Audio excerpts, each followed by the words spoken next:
Good evening, I'm Ces Orenia Drilon. I'm Pauline Verzosa. And I'm Sean Yao. The big stories tonight. It's off to Washington, D.C. again for the Philippine delegation headed by the Marcos administration's economic czar, Frederick Go.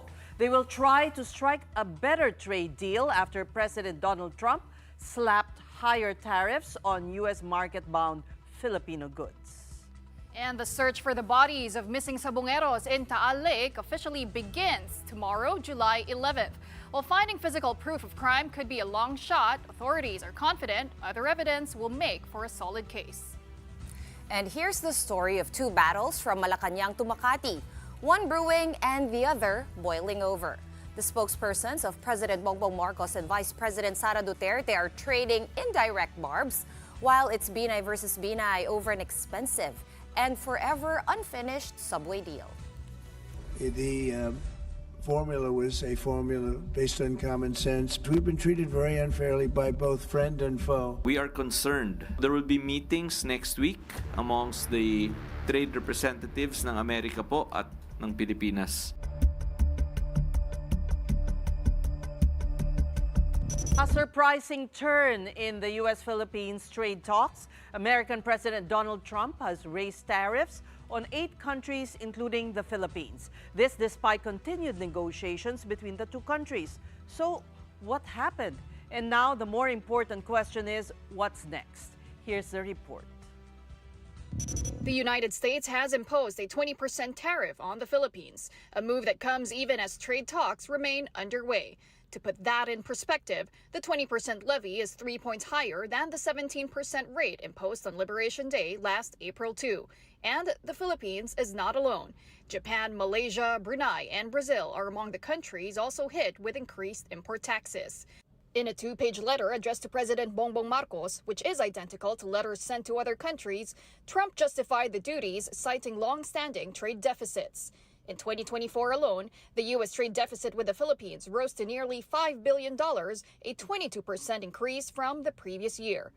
Unless a new deal is struck within 3 weeks, the 20% tariff takes effect on August 1st, and that's on top of other sectoral tariffs the U.S. will impose. Here at home, the Department of Trade and Industry confirms it has received the notice on the tariff hike. In a statement, Trade Secretary Cristina Roque expressed concern over the decision despite continuous engagements. Roque emphasized the 20% rate is the second lowest among other countries, but warned that unilateral trade actions could destabilize global supply chains. A Philippine delegation is scheduled to hold discussions in the U.S. next week, just days before the new rate takes effect. Since May, government officials have been negotiating with U.S. Trade Representative Jamieson Greer. Leading the pack are Special Assistant to the President for Investment and Economic Affairs Frederick Go and Trade Secretary Cristina Roque, who initially sought to negotiate the rate down to zero. We are concerned that the U.S. has decided to impose a 20% tariff on Philippine exports. The fact remains, however, that the 20% rate is the second lowest among all reciprocal tariffs that the U.S. has imposed on the region, the lowest being the 10% of Singapore. Myself, together with DTI Secretary Chris Roque and Undersecretary Perry Rodolfo and Undersecretary Alan Hepty, will be flying to the United States next week. This is actually a scheduled trip to the United States even before today's announcement. No? So there will be meetings next week amongst the trade representatives ng Amerika po at ng Pilipinas. On Monday, Trump announced similar letters were sent to 14 nations in total, among them Japan and Malaysia, which received even higher tariffs compared to that issued in April. Trump once again defended his decision to charge steeper tariffs. The formula was a formula based on common sense, based on deficits, based on how we've been treated over the years, and based on raw numbers. And we really haven't had too many complaints, because I'm keeping them at a very low number, very conservative, as you would say, number. And we haven't had, I'm sure they will be complaining at certain points, but we haven't had complaints. We've been treated very unfairly by both friend and foe. In Batangas, the actual technical dive in Taal Lake for several missing sabongeros will begin tomorrow. Authorities are not discounting the possibility of the search yielding nothing, but they say this does not mean that the case won't progress. Mobile journalist Arles de los Santos with the story. Philippine Coast Guard personnel scoured through this part of Taal Lake in Laurel and Talisay in Batangas in search of human remains. Along with government officials, divers headed to a fish pen which, according to initial investigation, is possible ground zero, the location where the missing sabongeros were buried. DOJ Assistant Secretary Mico Clavano says this is part of a technical site assessment. The purpose: observe and take note of the depth and conditions of the water first before the first technical dive happens. Important po ito dahil we will see for the first time kung ano ba talaga ang kondisyon. If you will look behind me, medyo maalon nga siya. There's a bit of disturbance. We can expect na yung tubig ay medyo hindi masyadong clear, no? Medyo murky.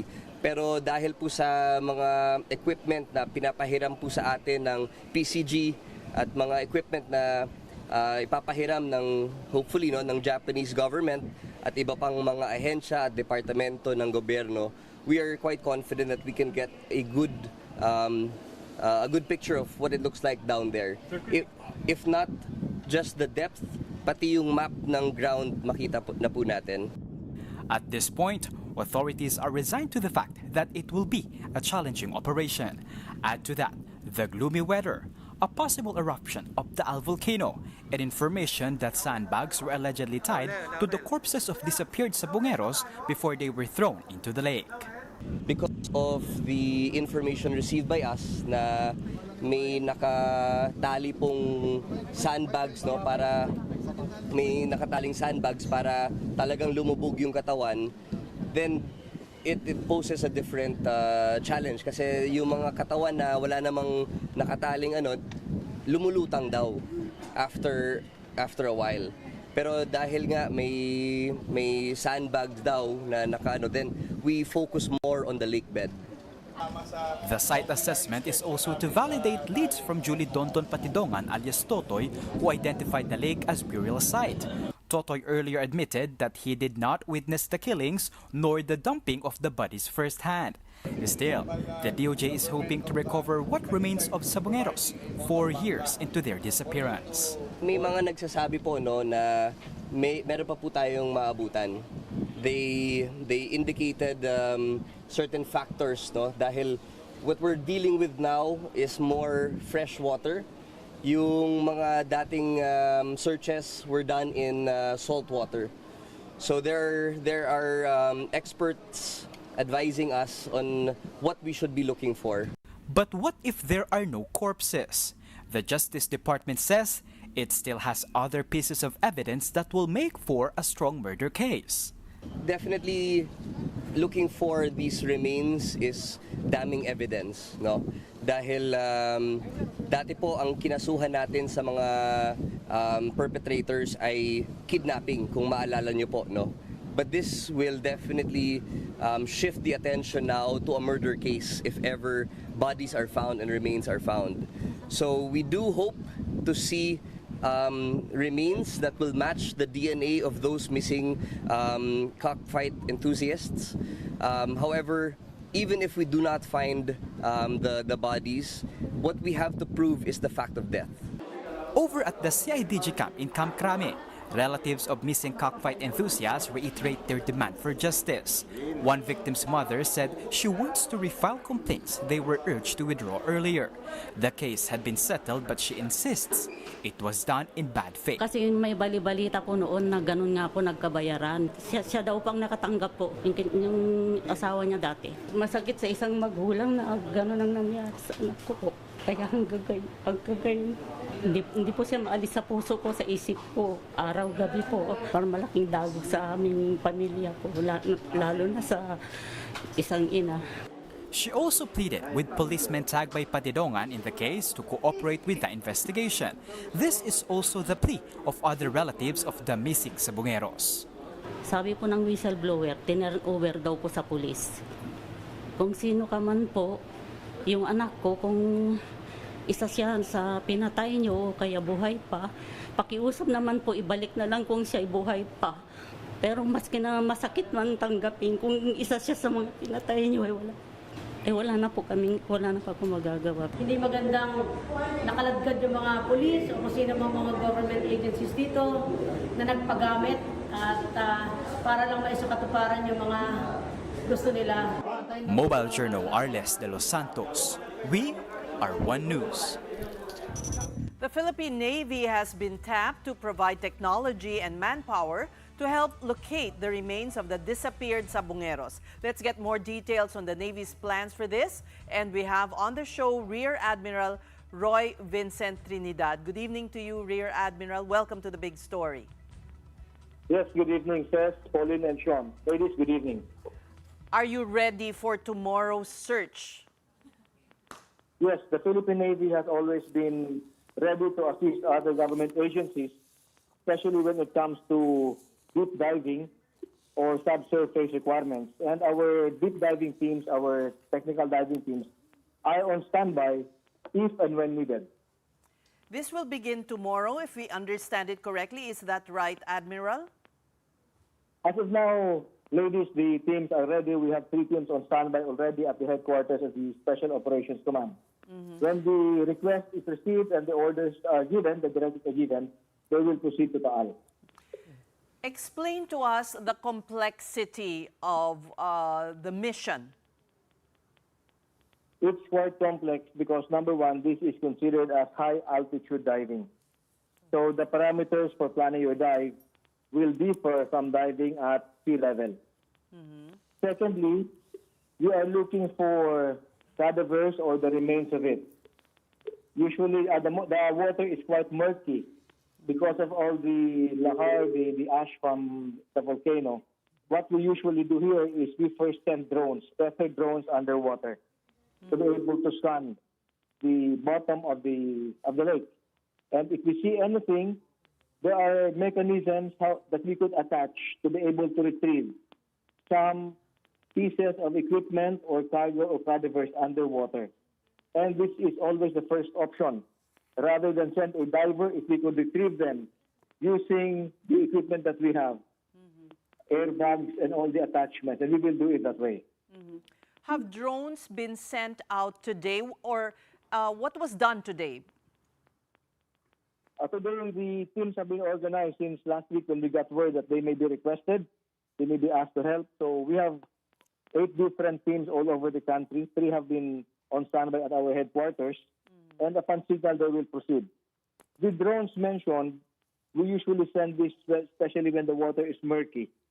So it's always the last option to send a diver, especially if the environment is dangerous or risky for them. So were the drones sent out today? Not yet. We're still waiting for the directive. I see. For assistance. Rear Admiral, today, Justice ASEC, Miko Clavano, was very clear that it's an assessment day to get the lay of the land. There's some sort of mapping going on.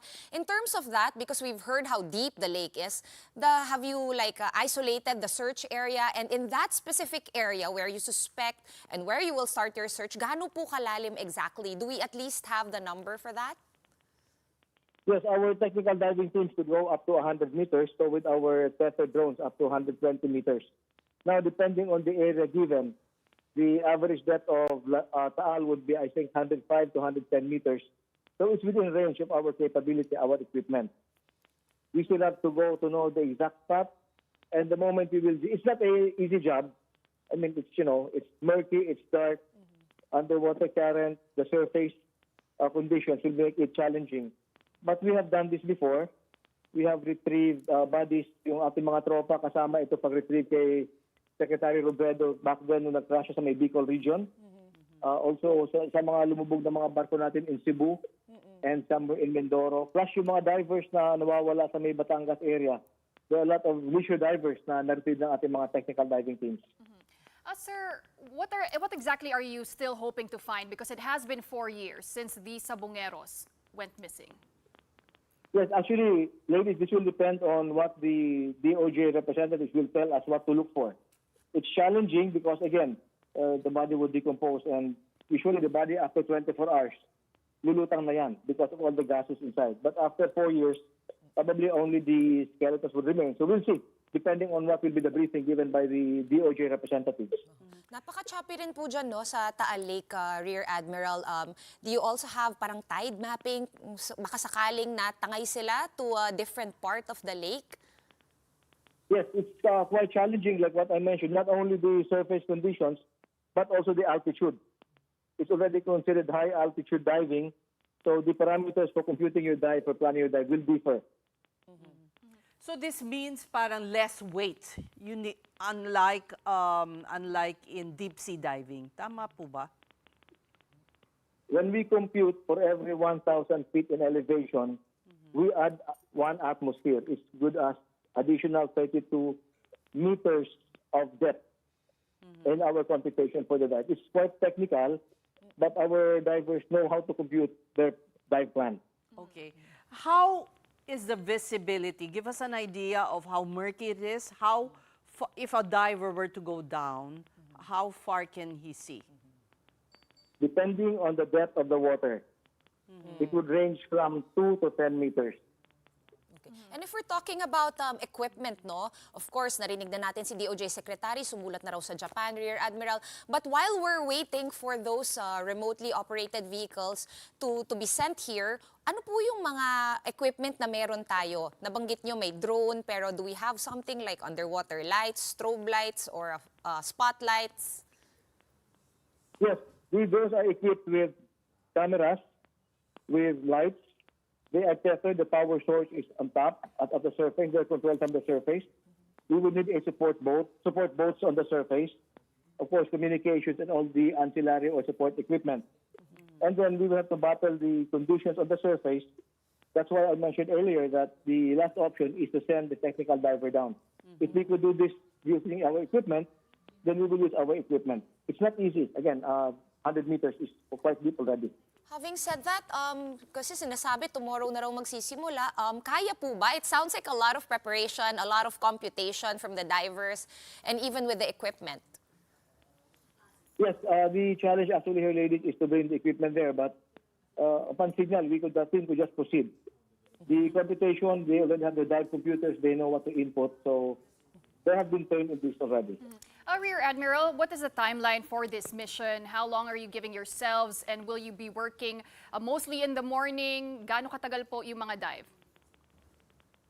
The timeline will depend on the requesting party. We are here to support them. So long as kailangan nila, then we will provide the support.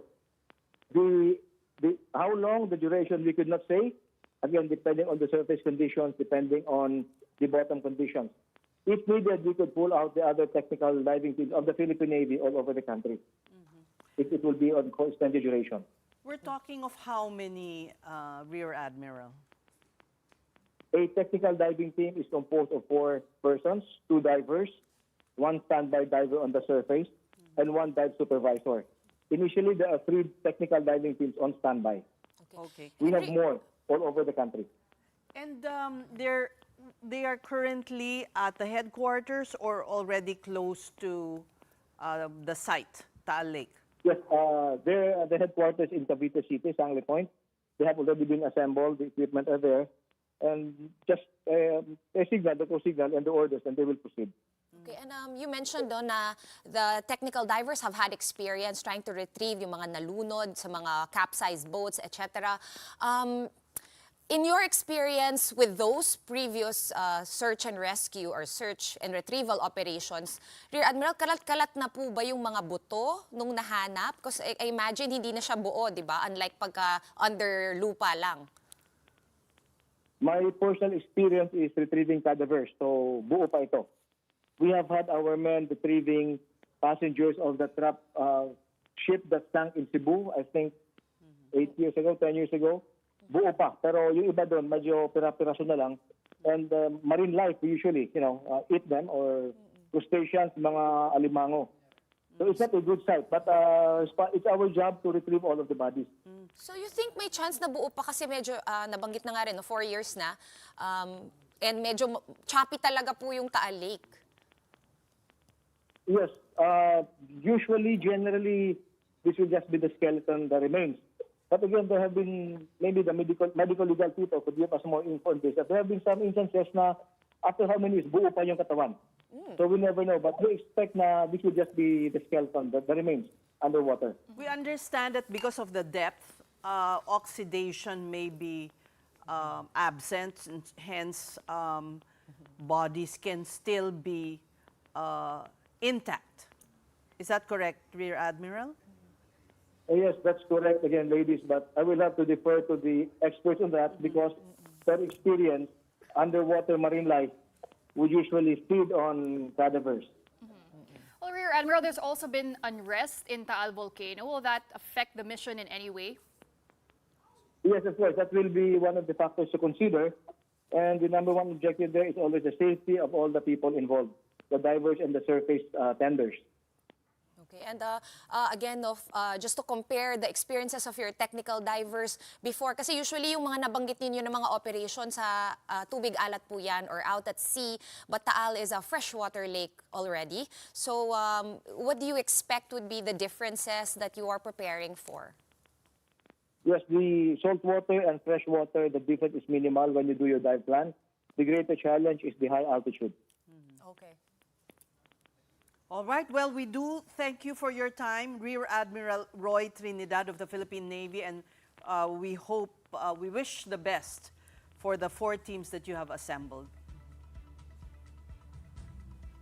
We're just going to take a quick break, but coming up, PAGCOR is setting up a hotline to help online gamblers deal with their addiction.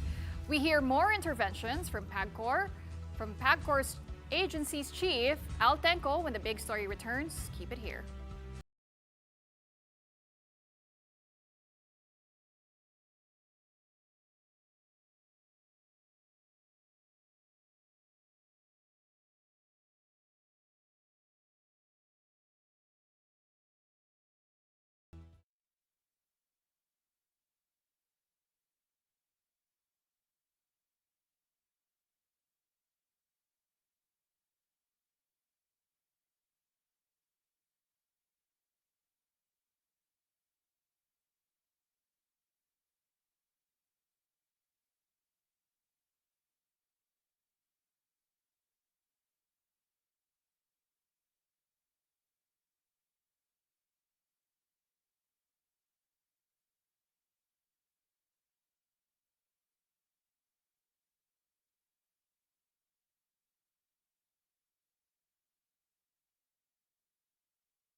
The big story is back with the chief economist's proposal to properly tax online gambling. According to NEDA Secretary Arsenio Balisacan, it's the least that can be done to temper gambling's social effects. He cited taxes on alcohol and cigarettes. He said that just as online gambling platforms evolve, tax enforcement infrastructure should also improve. Balisacan also suggested exploring these platforms' linkage to electronic wallets to help determine how much taxes should be imposed on them. Meantime, the Philippine Amusement and Gaming Corporation, or PAGCOR, plans to launch a 24/7 counseling hotline. This is to assist individuals struggling with online gaming addiction. PAGCOR Chairman Alejandro Tenco said they are currently in discussions with a partner foundation to set up the hotline that will be manned by trained counselors. And let's talk about the many issues about online gambling with Alejandro Tenco, Chairman and Chief Executive Officer of PAGCOR. Good evening to you, Al. Welcome to the big story. Hi, good evening to you, the three ladies, Tess, Sean, and Pauline. I'm actually on phone pad, so I don't know if you're all there. We can barely hear you clearly, Hello? but we do hope. Hello? Hello. You can hear us? Yeah, is it better now? Yes. Better, Chairman. All right. Well, Okay, thank you. the move to tax or better tax online gambling was cited by the NEDA, as it was called before. But aren't you already heavily taxing online gambling? How much has the government proceeds been so far in the first quarter of this year? Okay, basically, for the online gaming licensees, we have a tax of a rate of 30%, or I call it a license fee of 30% based on their gross gaming revenue.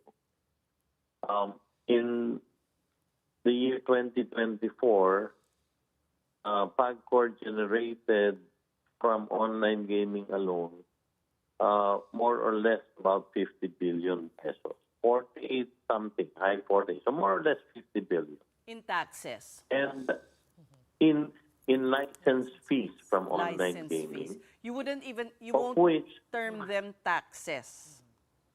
well, not really, because with PAGCOR, the manual states license fees. Okay. Just like the license fees that we charge the integrated resort casinos. So the tax that they pay, Chairman, just to be clear, no, sa BIR namin dapat itanong yon. Opo. Kasi po, they also, they are corporations, and clearly as a corporation, they have to pay for income taxes. Okay. So 50 billion out of In 2024. and first quarter of the year. Actually, for the, can I do na the first 6 months? Yeah. Oh, okay. Okay, as of June 30, and I think you're the first to hear this. Timing yung question ninyo, ladies. We were able to generate close to 30 billion pesos. 30, Chairman? 28, yeah. Well, actually, sabihin na natin high 20s already at this point.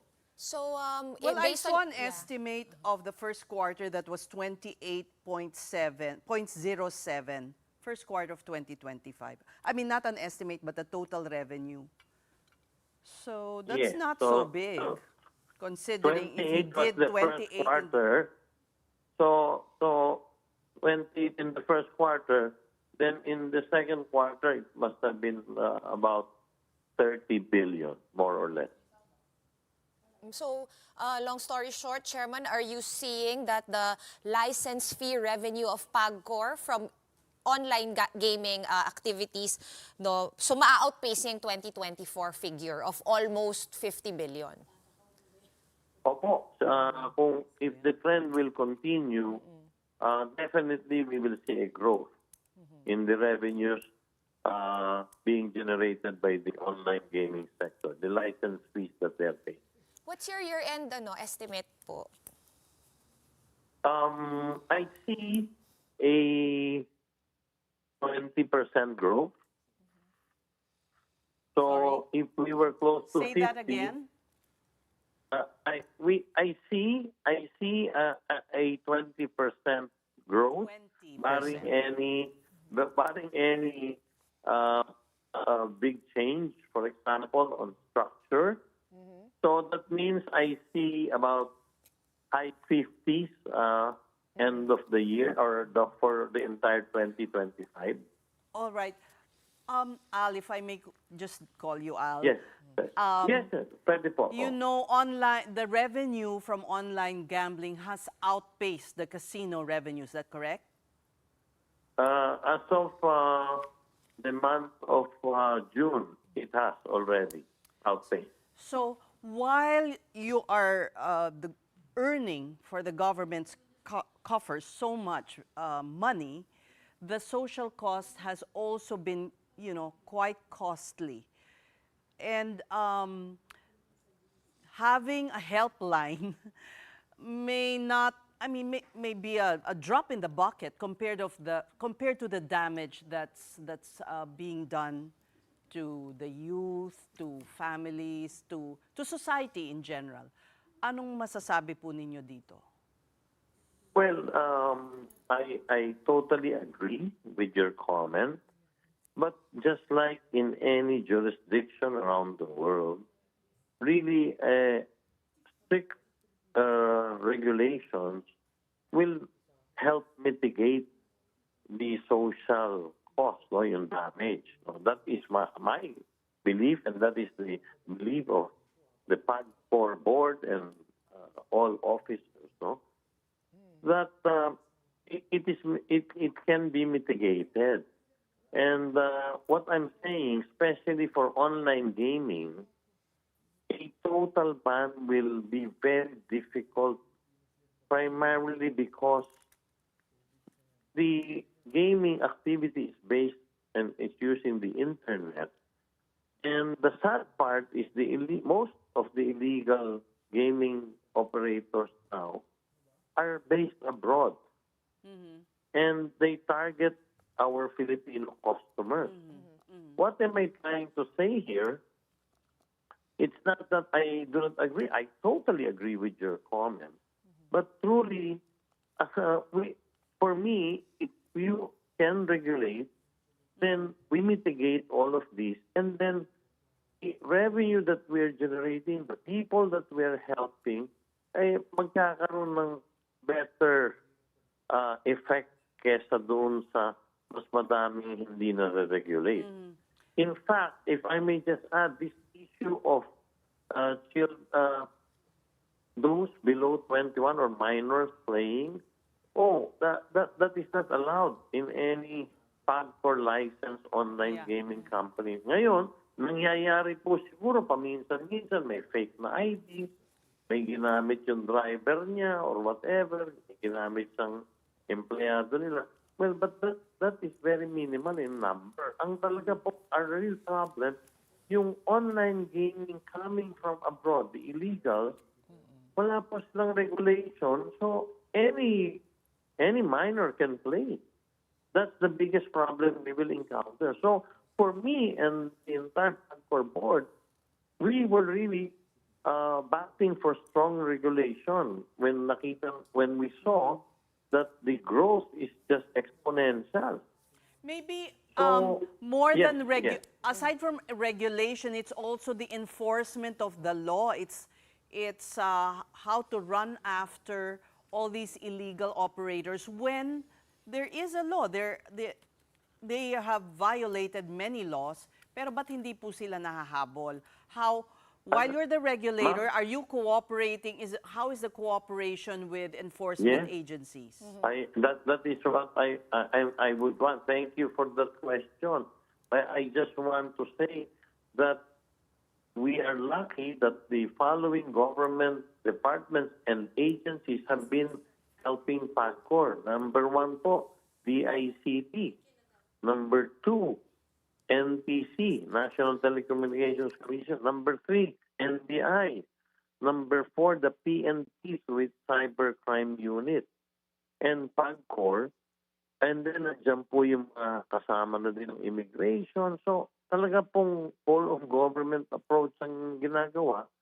We had reported in the last 2.5 years close to or more or less 11,000 illegal websites. Chairman, just one question for Ang me. nangyaya, can I just say, ma'am, na ang block po natin, 78% po na block po natin. So meaning, with the help of these agencies, we are truly able to block all these illegal. Unfortunately, ang hirap, it's just like a cat and mouse situation. You close them today, in 48 hours, they come back again with another name. Magdadagdag lang ng number, magdadagdag ng isang letter. Ganun po eh. Chairman, very Yes, quickly, ano yes, po ma'am. yung stance ng Malacanang dito? Ano pong utos sa inyo ng Presidente about online gaming? Ang maliwanag po na ipag-ubilin ng Pangulong Marcos ay pag-aralang mabuti.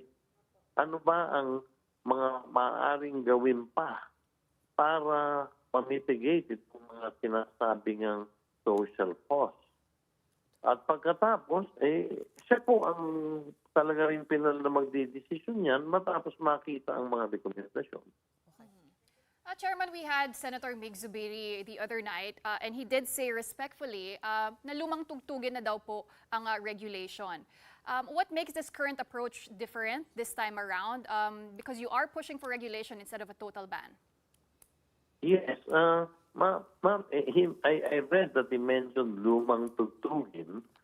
I just want to this, no? Number one, tungkol po sa issue ng isabong, hindi po ako involved dahil nung ako po ay na-appoint, wala na pong isabong. Kung may mga pagkukulang po yung nakarang administrasyon, hindi ko po nasasakop yun. Gusto ko ipaabot kay Senator Zubiri. Tapos sinabi po niya yung POGOs ay hindi na-regulate ng tama. Gusto ko pong ipalala kay Senator Zubiri, abutan ko po yan 298 POGO licenses. Ako po ang nagsara nung mga iliga, yung mga ang ginagawa na po hindi na gaming, kung hindi panluloko, investment scam, lab scam, at kung ano pa. Al, Opo. I'm sorry, I have to thank you for your time because we have some breaking news to report. And we do hope you can come here on the show so we can have a lengthier discussion. It's very hard to talk to you over the phone. Yung breaking news mo. Yes, Okay. thank you. Marami pong salamat, PAGCOR Chairman Magandang and CEO Altenco. And breaking news this hour, skeletal remains were found near Taal Lake. We have News 5 correspondent Brian Castillo on the line. Magandang gabi sa iyo, Brian. Saan eksaktong nakita ang mga buto, Brian? Yes, nakakita nga ng skeletal remains sa gilid na bahagi ng Taal Lake na sakop ng bayan ng Laurel sa Batangas kaninang hapon. Ito ang kinumpirma ng Region 4A o Calabarzon Police Regional Office matapos matanggap ang ulat mula sa Provincial Director ng Batangas Police. Natagpuan ang mga buto sa lugar kung saan sinabi umano ni Julie Patidongan alias Totoy na dinala ang mga pinatay na missing sabongero bago sila itapon sa Taal Lake. Isa sa ilalim pa naman sa forensic examination at DNA testing ang mga nahukay na buto para makumpirma kung ito ay galing sa tao o kaya naman ay sa hayop. Kasama ng PNP na nakarecover sa mga buto ay ang mga tauhan ng Department of Justice at ng Philippine Coast Guard. Patuloy natin ang tabayanan ng iba pang detalye patungkol dito. Yes? Brian, ito ba ay nangyari nitong yung parang dumating ang mga Coast Guard para tignan ang lawa at bago mag-dive ang mga divers mula sa Navy? Ngayon lang ito nangyari? Yes, kaninang hapon nga ito nangyari kasi nga iba hindi natuloy itong dapat sanang pag-dive o pag-fishing doon sa lawa. Pero sa gilid kasi nung Taal Lake ay sinisiyasat niya ng mga pulis dahil nga sinasabi na hindi lang naman sa Taal Lake itinapon o ibinaon itong mga labi ng missing sabongero. Mm-hmm. Ipaliwanag mo pa kung ano ang kondisyon nung paano nila eksaktong nakita ito'y lumulutang ba? Meron bang eksplanasyon ang pulisya kung paano natuntun itong sako na ito? Yes, natuntun itong sako na ito dahil ito yung mismong lugar daw na itinuro nitong si alias Totoy na isa sa mga pinupuntahan nila o pinupuntahan ng mga sangkot dito bago yan itapon doon sa Taal Lake. At ito nga, nakuha siya sa isang sa gilid doon ng lawa, may buhangin doon nahukay at yung mga buto parang sunog eh. Kung titignan yung mga larawan na binigay sa atin ng PNP, sunog yung mga butong ito. Brian, ito ba'y malapit dun sa sinasabing palaisdaan nung isang pulis na bahagi nung parang sinasabi ni alias Toto, no? Totoy rather, na bahagi nung execution team na ginagamit nung mastermind nitong Isabong. Kasi sa ngayon, hindi pa natin makumpirma kung gaano kalapit itong lugar na ito kung saan nakuha yung skeletal remains. Pero ang sinasabi sa atin nga, isa ito doon sa mga pinupuntahan talaga ng mga sangkot, yung sasabi mo nga, execution team, isa ito sa mga lugar na pinupuntahan nila bago doon itapon sa Taal Lake. Panghuli na lamang, Brian, ano ang susunod na gagawin? Ito ba'y dadalhin sa CIDG? Anong proseso?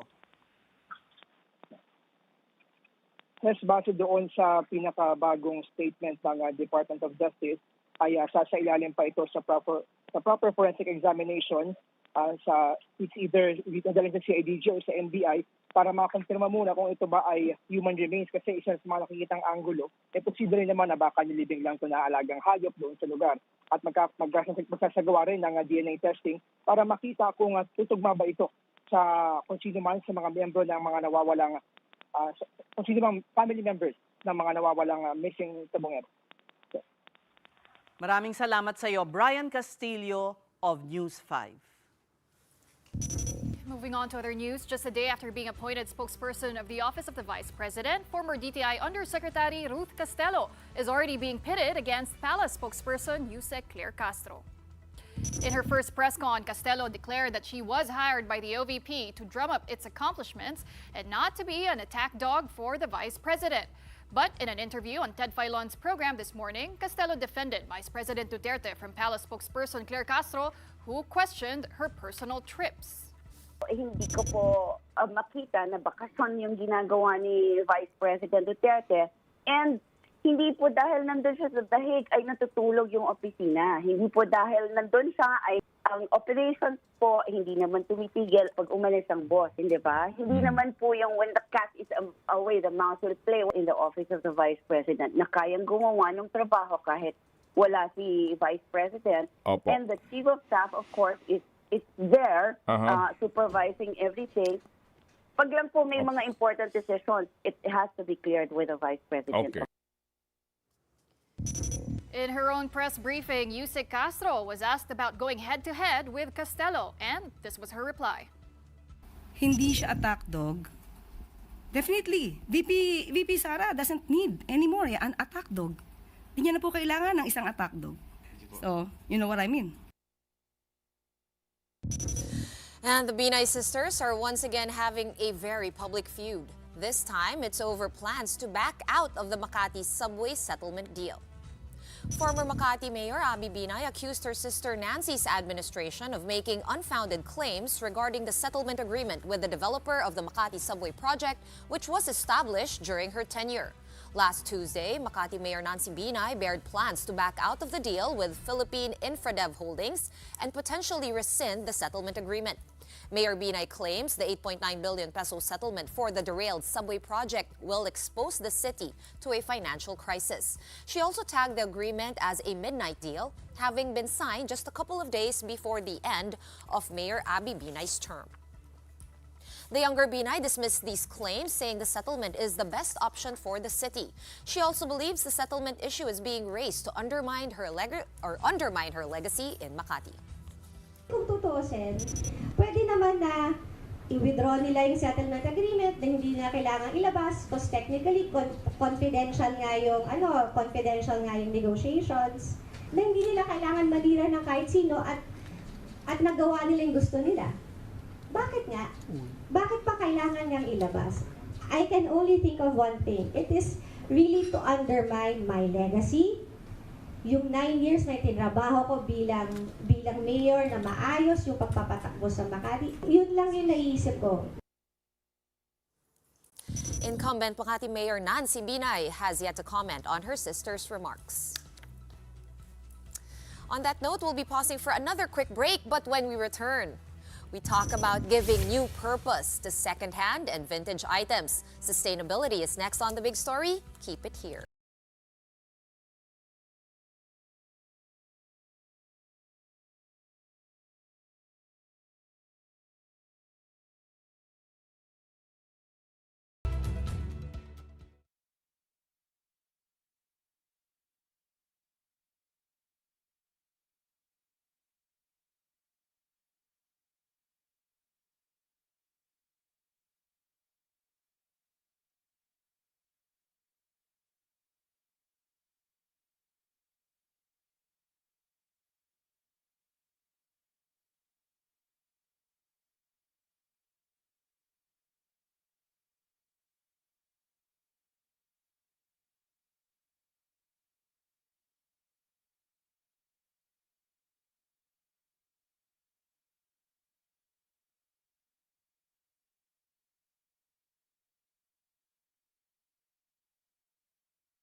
Welcome back to The Big Story. Each year, the Philippines generates millions of tons of solid waste, and much of it ends up in landfills or worse, in our waterways. But while many still struggle to reduce their footprint, one online shop based in Malabon is taking a different approach: Upcycling.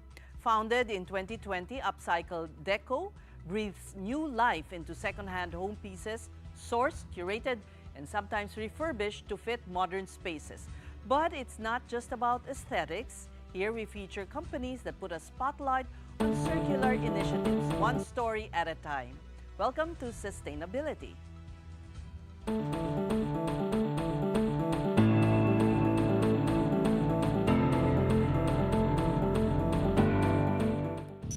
Some see junk, others see potential. One of them is Upcycle Deco. From gossip benches to vintage mirrors and rattan wall dividers, it has become a go-to for those who see value in pre-loved finds, proving that old doesn't mean obsolete. And joining us today is Upcycle Deco's owner, Renelyn Ocampo. Welcome to The Big Story, Ren. Hello, ma'am. Thank you for having us here. Thank you. Tell us how this began. I understand pandemic project ito. Yes po.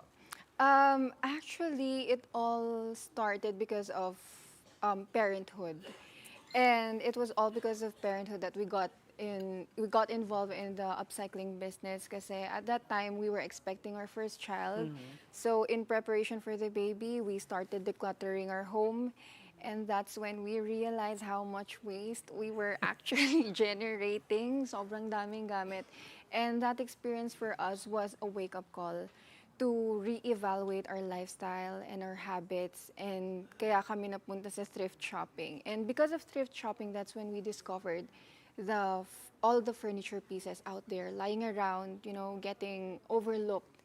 Yun, and that's where the idea to upcycle took off. You and your husband used to be employed in a Yes. company, Yes, and yes. now you have become full-time entrepreneurs. Yes. I love it. There's money. There's money in. So it's I a wouldn't worthy even call trade-off. it basura, eh, no? There's money May in pera sa basura. Overlooked items. oo, discarded items. So what was the challenge though in the beginning? In the beginning, the challenge was to, kasi when you look for items, you have to have a keen eye for items. Parang hidden gem, you're looking for a hidden treasure, ganon. And at first, we don't know how to exactly like upcycle. So, kailangan namin pag-aralan and Self-taught kayo? self-taught. Saan kayo nag-aral? YouTube?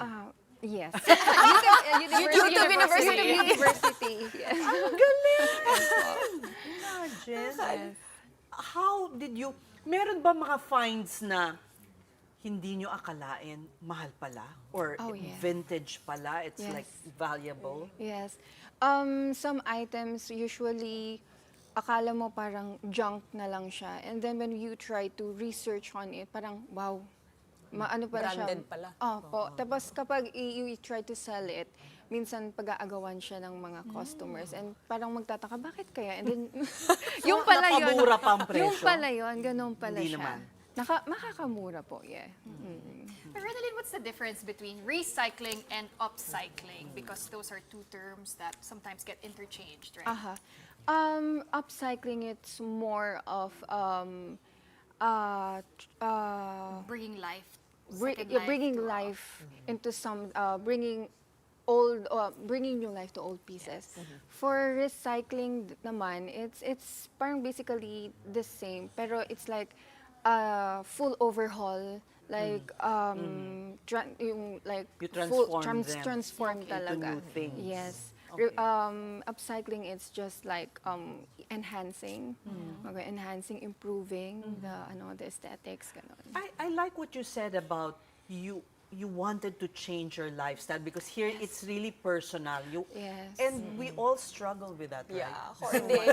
Yes. How to It live was more hard. simply, more True. sustainably. So, give us tips on how you know, as a, well, Young I'm not necessarily a young parent. I'm a young lola. You're a young grandparent, yeah. Yeah, bigyan mo naman kami ng tips. Anong ginawa nyo? So, when we started to embrace the minimalism journey, whenever we need something, we make sure to like ask muna yung friends or family if they have this. Kung wala, we look for thrift shops talaga. And talagang kung walang-wala, that's the only time we buy brand new. And we also are being intentional of what we have and what we bring into our lives, kung talagang kailangan ba siya talaga. Yung maghihintay ka na, kung may kailangan kang bilhin, maghihintay ka ng siguro mga ilang days, tapos marirealize mo, ay, hindi pala kailangan. Hindi pala kailangan. Lalo na yung mga baby stuff. No? Actually, Parang, yes, a lot of as a young parent and a young lola, alam nyo yan, ang daming disposable things, ang daming bagay na 2 months ang gagamitin. So what do you do with, I see your baby is now a little bit big na. Nag-aaral Susundan May na. susundan na. Yun nga eh. Tapos may kasunod, di ba? So napamigay mo na ba yung gamit ni Oo, Basta? ano ginagawa? Actually, for him, for our first child, we didn't buy anything except for a car seat. Car seat. Okay. For a car seat and lampin for cloth diapering. And kasi everything else was generously given to us by friends and by family. So, parang halos wala ka ng ginasto sa mga, and it's a big, it's a big, it was a game changer for us, talaga. How do you, nahirapan ba kayo? How do your friends live, for instance, yung mga circle of friends ninyo? Kasi now it's so easy, mag-press ka lang sa phone mo, add to cart. Diba? Siguro, it was more of, we're not into like guilt-tripping naman, like guilt-tripping someone into sustainability. Kung talagang hindi nila type, talagang if it's not for them, then that's okay, that's totally okay. And ang sa amin lang, we just hope to inspire them to like, madami kang natitipid with being minimalist, ganon. Mas masaya ba kayo? Yes, you get to focus more on what's really important. Which Parang is? ganon. Which is yung like for our son, he's not really into like yung madaming gamit. He's happy with kunwari Lego, and he spends his time all day like building Legos ganon. You become more creative. More Yeah. creative. I'd like to talk about some of the pieces you made. If we can show some of them on the screen and you can Sure. comment.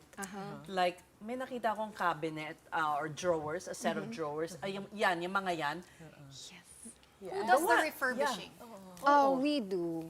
Kayo mismo? Kayo mismo? Yes, and sometimes we have, kapag marami, may mga tao kami na gagawa. Yan, And kayo you do yan? this, and you do this from the comfort of your own homes, right? In our home, Yun na yes. yung workshop nyo, yung Yes. pinaka-house Naman nyo. yan. Wait, Yeah, gitara ba paano talaga yan? yan? Gitara yan Yes, talaga. it's a lampshade. Gitara Oh, it's po a siya lampshade. talaga. So naisip, whose idea was it? No, actually, that was lampshade na talaga siya. So, medyo ganyan na Yung talaga siya. shape of a guitar. Kasi our niche is working with pieces that are already like in decent condition, tas i-enhance mo na lang by painting or varnishing. So what did you change with this piece? At with that first guitar kasi with piece, that guitar, ano siya, broken yung loob. So wala siyang ilaw. So we tried some electrical. So I guess yung owner, kesa ayusin, Yes. Bumili ng bago. Bumili na lang ng bago. So, parang sayang kasi parang there's so, look at it, parang there's so much life in it yeah. na, Nabili na yan. Yes po, nabili na siya. Okay. Yan, okay. Tell us about this. Yes. For this naman, it's an office swivel chair. Medyo kakaiba yung itsura. It's wooden. Yeah, it's also, we bought it at, ang sira nito, if I'm not mistaken, is yung the pneumatics, yung up-down. yes, the up-down, and then we tried to repair Yeah, it. because that's the tendency, no? I wouldn't know how to repair a chair and I would, yeah.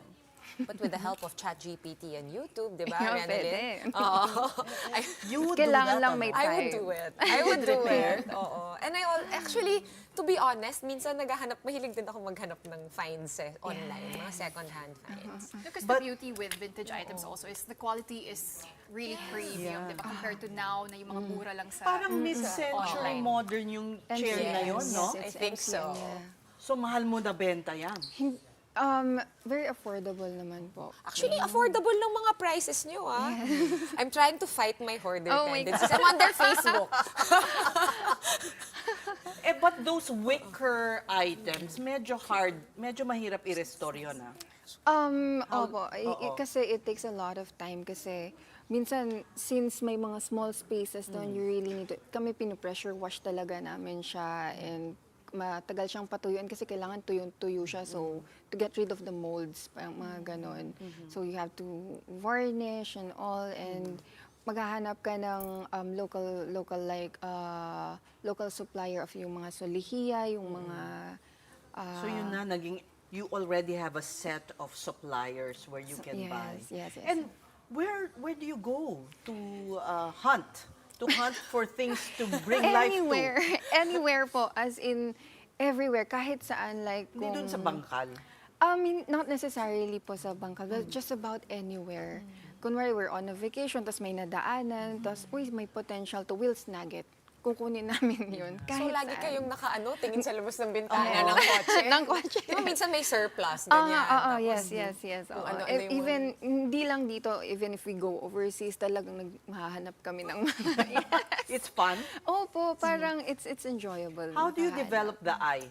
Kasi kung ako yun, parang...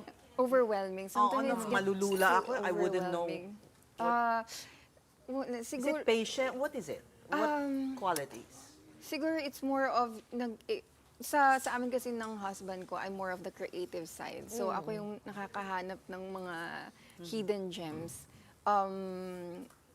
Siguro it was like na-develop lang over time. And he has the hard time of so cleaning and doing workforce everything. naman, yes. Very hands-on. Very hands-on, ganun. Okay. Well, we thank you so much. Just tell us how we can find you, how our audience can find you para to snag your creations. Yeah. So you can find us in Instagram, Upcycle Deco. We also have a dedicated page pala for kids. It's Upcycle Deco Kids naman. We share there yung mga eco-friendly products for kids. Yeah. So eco-friendly pa. Wow. Yes, kasi mga it's all mga second-hand furniture and mga Toys. toys, yes. Oh, thank you, Ren. Yes. And hope you have a safe delivery for your next Thank you, little one. thank you so for much. joining us. Thank That you was so Renelyn much. Ocampo of Upcycle Deco. Thank you so much. Thank oh you. my God. 8:30 na. All right, on the dot. That's it for the big story this Thursday. Thank you so much for watching. We are One News, all sides, all the time. We'll be back here tomorrow at 7:30 as usual. Have a good night, everyone. Coming up next, kahit medyo namatay yung ilaw, okay, matakot. Play-by-play na po with Andre Felix and Cheska Lieton Calao. What's up, guys? Nahantik. Ayan, nahantik yung outfit. Okay na. Sado? Good evening to your Pasensya guest. na. Good evening to Renelyn Ocampo of Upcycle Deco. Tama? Good evening po. Ay, nga pala, gusto ko batiin. One of your staff members, Meng Tan. It's her birthday today. Happy birthday! Si Meng. Meng, To happy Mami Meng. birthday sa'yo. Sagot na ni Cheska yung lechon mo. Oh, wait. Ang daming cancerians, ha?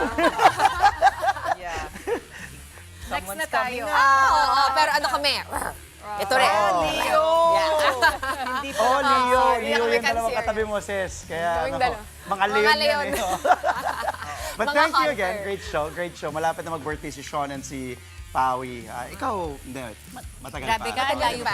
malayo. After New Year yan si Cheska. Tama, diba? tama. Pero ano ba? Ano bang meron sa sports? Marami bang balita? Daming ganap ngayon. Kami, ang dami kasi sa news, ang daming balita sa sports. Marami din naman sa amin. Thank you once again to the big story. Okay, simulan na natin. We've got 2 more NBA superstars getting massive extensions this offseason, plus the aftermath of Game 7 of the Philippine Cup semis between the San Miguel Beermen and Barangay Never San Miguel. And tennis vets